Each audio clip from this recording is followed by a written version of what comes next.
थकित को शांति का वचन भाई भगत सिंह के द्वारा जून 12। याह की स्तुति करो क्योंकि अपने परमेश्वर का भजन गाना अच्छा है, क्योंकि वह मन भावना है, उसकी स्तुति करनी मन भावनी है। भजन संहिता 147 का एक पद। पहली पंक्ति में चपरास के पहले पत्थर पर यहूदा के गोत्र का नाम लिखा हुआ था। यहूदा का अर्थ है स्तुति। जैसे ही इजरायलियों ने कूच किया, यहूदा को सबसे प्रमुख स्थान लेना था और दूसरों का नेतृत्व करना था। हमारे जीवन में भी स्तुति और आराधना को प्रथम स्थान लेना चाहिए और हमें हर समय प्रभु की आराधना और स्तुति करना सीखना चाहिए। यह सबसे महत्वपूर्ण आध्यात्मिक अनुभव है जो हमें होना चाहिए। जब हम नया जन्म लेते हैं तो हमारी पहली इच्छा बाइबल का ज्ञान प्राप्त करने की होती है। हम सोचते हैं कि अधिक बाइबल ज्ञान होने से हम अधिक आध्यात्मिक रूप से बढ़ते हैं। इससे कोई फर्क नहीं पड़ता कि हम कितनी किताबें पढ़ते हैं या हमारे पास कितनी डिग्रियां हैं। केवल बाइबल के ज्ञान से कोई भी आध्यात्मिक रूप से नहीं बढ़ता है। यह सीखने के द्वारा कि कैसे उनका धन्यवाद करना है, उनकी स्तुति करनी है, उनकी आराधना करनी है और हर विषय के लिए हमेशा उनकी बड़ाई करनी है, हम आध्यात्मिक रूप से विकसित होते हैं। इससे पहले कि आप दिन की शुरुआत करें, बिना किसी अनुरोध या प्रार्थना के कुछ मिनट शुद्ध उपासना में बिताएं।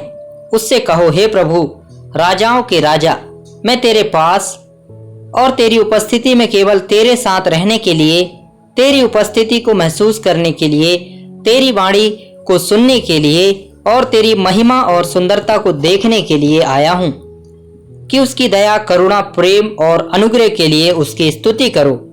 हर परेशानी के लिए उसका धन्यवाद करो। अपने कठिन जीवन के लिए उसे धन्यवाद दो और उसके लिए खेद महसूस ना करें, क्योंकि परमेश्वर गलती नहीं कर सकता, क्योंकि वह आपके जीवन में जो कुछ भी होने देता है वह एक उद्देश्य के लिए है। इसलिए हमें हर चीज के लिए परमेश्वर का शुक्रिया अदा करना चाहिए। फिलिपियों 4:6 पद। भले ही हमारा प्रभु हमें किसी भी कठिन परिस्थिति में, बीमारी में या गरीबी में या किसी भी प्रकार की परेशानी में रख सकता है, फिर भी हम उसकी स्तुति कर सकते हैं और परमेश्वर की बड़ाई कर सकते हैं, क्योंकि उसके द्वारा सभी चीजों को एक उद्देश्य के लिए अनुमति दी गई है। जितना अधिक हम उसकी आराधना करते हैं उतना ही अधिक हम बढ़ते हैं। स्तुति और आराधना ही विजय का रहस्य है। बिना किसी युद्ध के यहूदा के शत्रु नष्ट हो गए, क्योंकि वे परमेश्वर की स्तुति गाते हुए युद्ध में गए थे।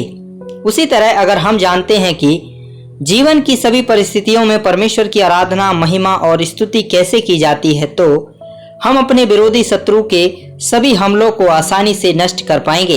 बहुत से लोग अपने बाइबल ज्ञान के द्वारा या उपवास के द्वारा या लंबी प्रार्थनाओं के द्वारा शत्रु को पराजित करने का प्रयास करते हैं।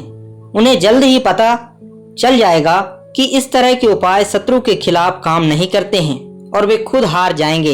इस प्रकार पहला आत्मिक पाठ आत्मा और सच्चाई में प्रभु की स्तुति और आराधना के द्वारा शत्रु को हराना है।